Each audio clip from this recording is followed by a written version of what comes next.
Certainly tough night tonight for us.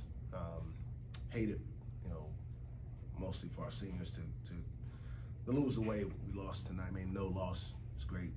Losing at the buzzer 2 weeks ago sucks. Losing the way we did tonight sucks. Losing just sucks in general.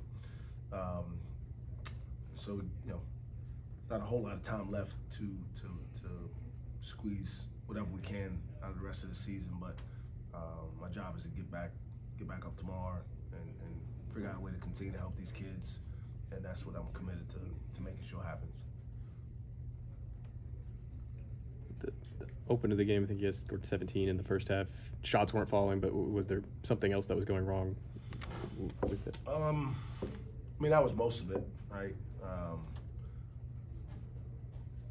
They're a good defensive team, have been all year. We kind of try to defy the way they play defense by collapsing, by over-penetrating, and it happened literally all the way through the game. I mean, we kept doing it even in the second half after they established that they were good at raking the ball out as a secondary defender. And so, things like that, you got to be better at adjusting to the game as it's being played, and we didn't do a very good job of that. So we got to obviously keep teaching these guys and showing them on film what it is, so that the next time we're in that situation, we can handle a little bit better. But that was primarily it. The combination of us, not making threes and then having to try to drive it against a team that collapses very aggressively was a bad recipe. The three-point percentage just kind of in general has tailed off towards the end of the year. You think that's legs with this group, or? It could be.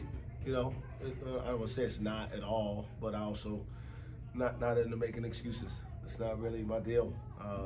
We showed up to play a game today just like the other team, and you got to play better.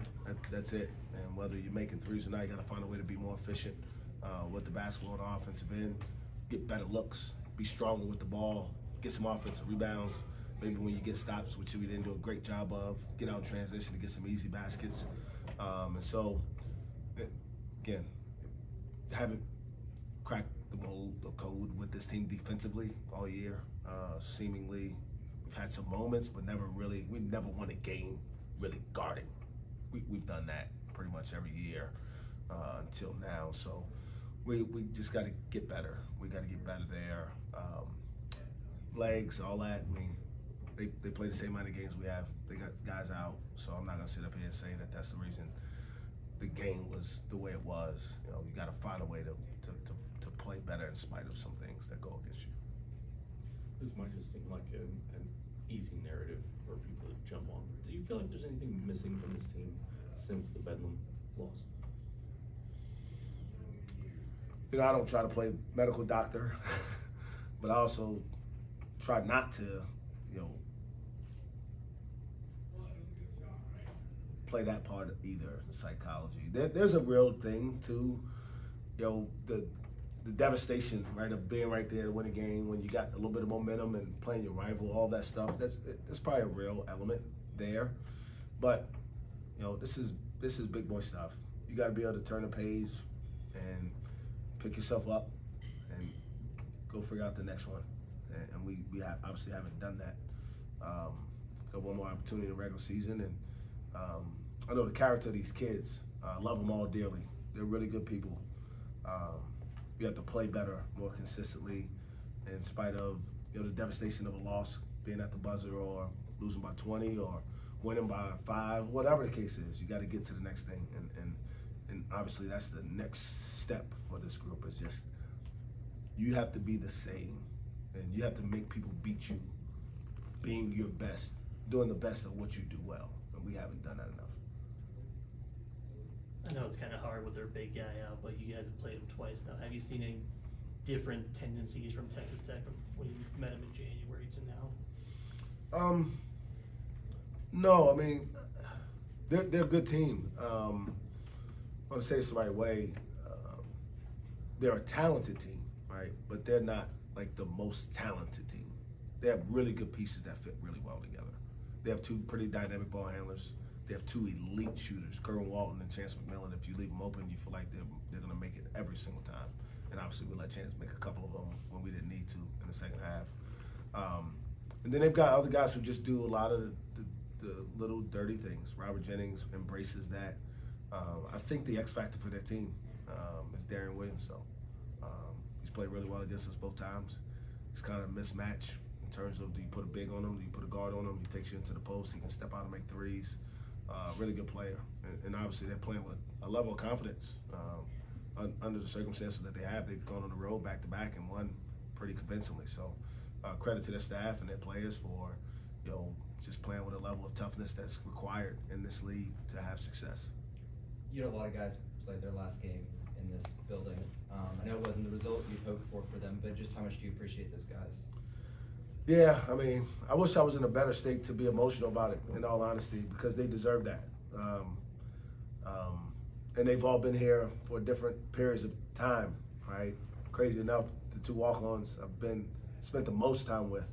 And John Michael, 2 years being a starter for us, and 2 other guys 1 year, and then obviously Bryce being injured and not in any position to help us the last half of the season. So I'm thankful for them, though.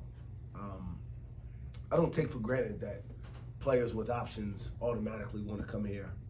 I've been a head coach for now 7 years, pretty much 7 full seasons, and we're still trying to figure out how to build a championship caliber program. So any kid that believes in what we're doing here and the tradition that this program has, the fans that continue to come out and support when things aren't great, you got to tip your hat to those kids. Now, do I want them to perform better, more consistently? Absolutely, but it doesn't take away from who they are and what they've done to show up every day and continue to give the effort, not always necessarily the execution, but the effort to show that they got pride in representing the brand that we have here at LSU. Call a timeout about 4 minutes in when y'all hadn't scored yet, and then again at halftime. What are you kind of telling them, in that timeout to just kind of get things going? I mean, there's so many different elements with this particular team. When things don't go well for young guys, a lot of times they kind of look around for answers. And I tell them, like, you're on the court. Like, you have to go do it. Like, this practice is over. I mean, there's only 4 timeouts, so it's like I can call them all, right? But then you got to go play for a lion's share of the game without anybody that's other than the 4 guys on the court helping you. And with the older guys, I think there was a sense of like disappointment that it wasn't going better for them in their last game.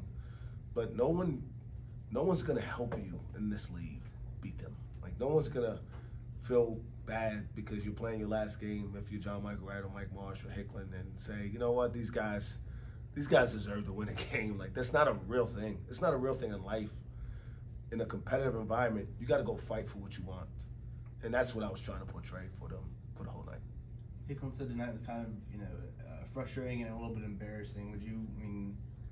How is that different than, you talk about every loss is bad, whether it's last second or a 20-point loss. I mean, what about tonight was particularly frustrating?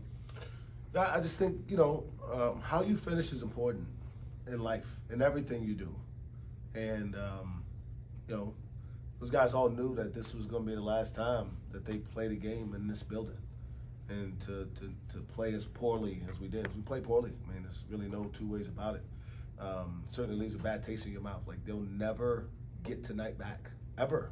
There's no other time where they're going to take the floor and have these people stand up waiting for them to score, So you leave forever with that. There's a quote out there, there's a pain of discipline and there's a pain of regret. And you don't want to deal with the pain of regret, ever, because you have to take that to the grave. And I think some of these guys will always have that in the back of their mind about how their home college basketball careers ended, unfortunately. Anything else for Coach? Is there anything that you are regretting in this moment, or are you still committed to the process that we've been talking about all year? Yeah, I mean, I think part of my responsibility is to do everything you can to give a consistent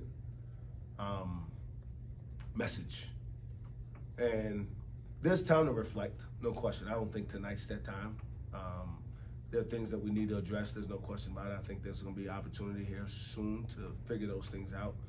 But in this moment, right now I'm focused on how do I get these guys ready to go play a really good team in Provo on Saturday night, and that's what my focus will be for the next 72 hours. I think Glenn mentioned after the curtain call, you said to him, "I wish I could have done more for you." What do you mean by that? Like, again, tonight's a microcosm of it, but like we're 12 and 18 now. Like, that's not how his career should end, you know? And so whatever shortcomings he's had, I've been a part of that for him, with him. And so I want to make sure that he knows that I take a part of that ownership. I'm not casting this on them altogether. We share in a responsibility, and I wanted him to hear that directly from me at the time. All right, guys, thanks so much.